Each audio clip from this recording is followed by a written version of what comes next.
suis parti en nature pour me prouver que j'allais bien. Je suis revenu en réalisant à quel point j'étais brisé.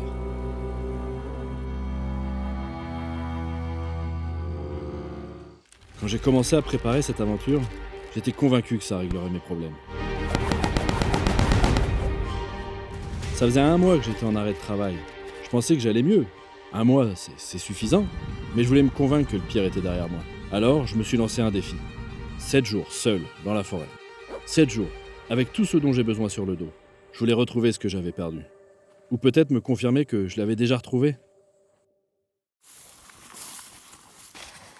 Au début, tout allait bien. J'étais heureux d'être dehors. Heureux de retrouver la forêt. Le vent, les oiseaux, les montagnes.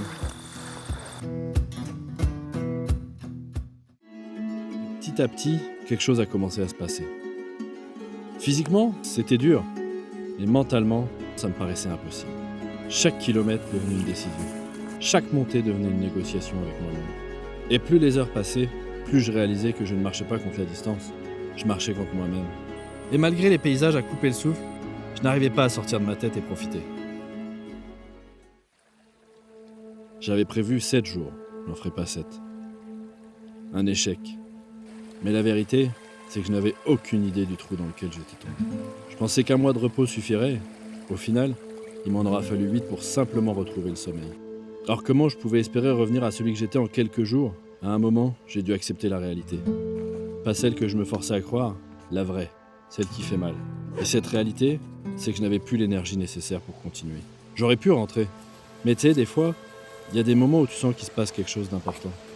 L'idée d'abandonner complètement me faisait si peur que j'arrivais pas à l'imaginer. Alors j'ai fait ce que je fais rarement.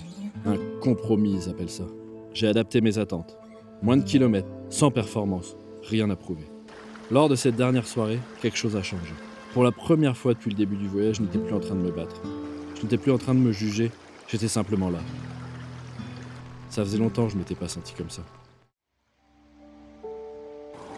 Aujourd'hui, presque 1 an plus tard, je comprends mieux cette aventure. Je pensais partir dans la forêt pour tester ma force et me prouver je ne sais quoi. En réalité, j'avais besoin de mesurer mes blessures. Mais même dans les moments les plus difficiles de mon arrêt de travail, quelque chose ne s'est jamais éteint. Une petite étincelle, ce besoin viscéral d'être dehors, d'appartenir à quelque chose de plus grand que nous. Je pensais avoir perdu celui que j'étais, le gars résilient que rien n'atteint. J'ai compris que je n'avais pas besoin de retrouver celui que j'étais avant.